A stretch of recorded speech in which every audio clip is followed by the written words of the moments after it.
Hey everybody, Steve here from Speed Kings. Today we're going to the installation of this S&S Cycle Grand National 2-in-1 into 2. You guys know S&S Cycle from everything from cams, oil pumps, push rods, tappet blocks, all the way to full complete big motors. USA made, and we love to work with them. We've been running some of their products on all of our personal bikes for years now. And we are super stoked to work with this new pipe and see what kind of power it puts out. This is a pretty new pipe on the market. I think it's pretty awesome looking personally. It's available in a chrome and black finish. It's something different than most companies are doing. I know all of us are so used to 2-in-1 pipes and we all love those, and I do too. This thing is pretty legit though. The header system actually goes from a 2 and combines in one chamber to a 1 and then splits back into the dual muffler. So that's why it's called a 2-in-1 into 2. We've went ahead and pre-assembled this pipe for installation, and I recommend doing that too on the bench. It makes life a little bit easier. One thing you make sure to pay attention to too when pre-assembling the pipe is to watch the orientation of all your hose clamps that you put on for the heat shields and also the clamps for the muffler. You want to make sure that you put them in an orientation so when it's on the bike, you're able to go back through and tighten them up.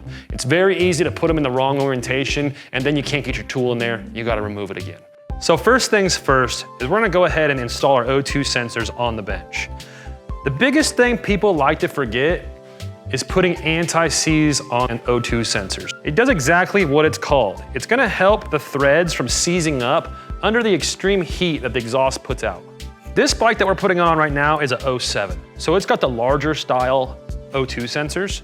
S&S does supply you with the step-down flanges for the later models with the smaller O2 sensors. So you got those in your kit when you buy this pipe.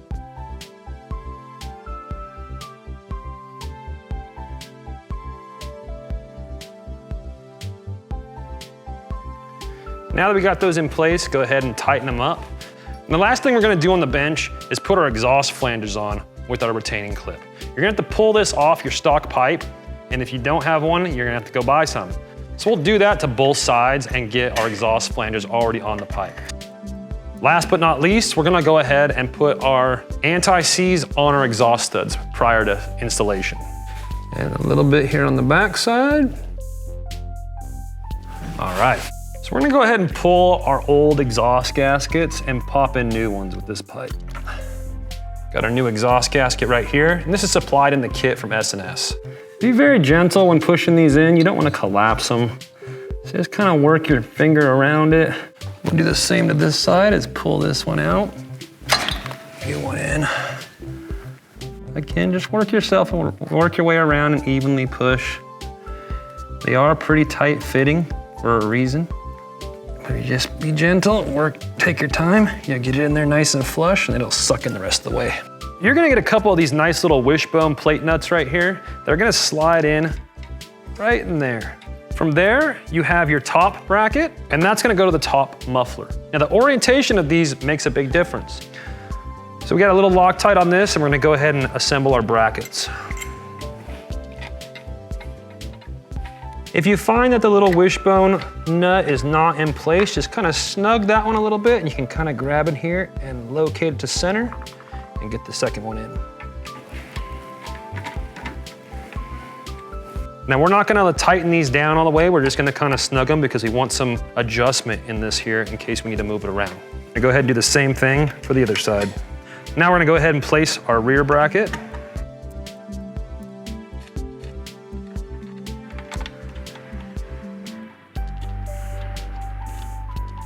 All right, so everything on the pipe is basically ready for assembly.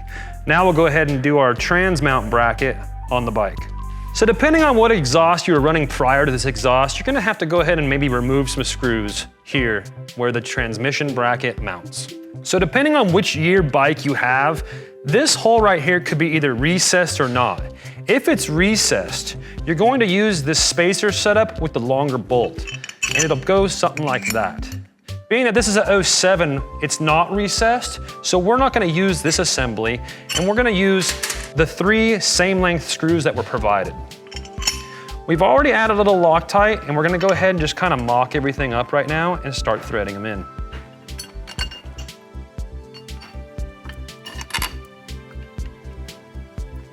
I'm just gonna snug them in place, and then we're gonna do our proper torque spec. We're gonna go ahead and tighten to 15 to 18 foot-pounds.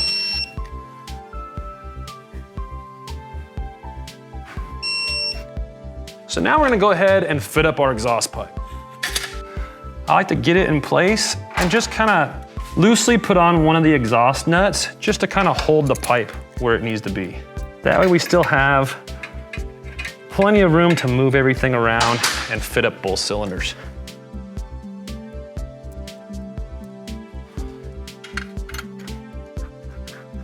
All right, so we got our exhaust nuts just lightly put on the bike now at this point.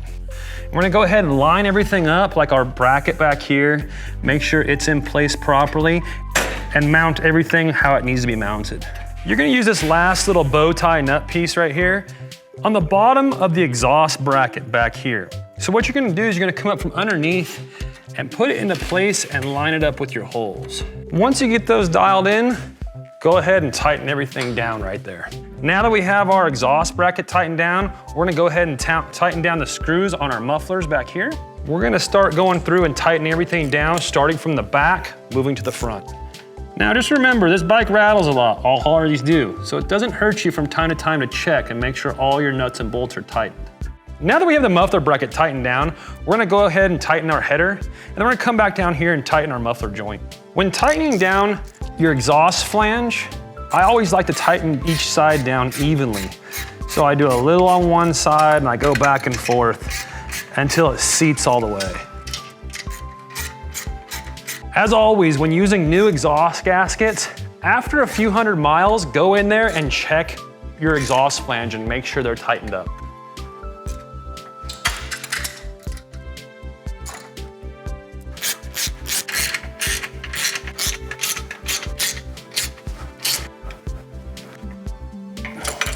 Tighten up our exhaust joint flange right here and the rest of our heat shields.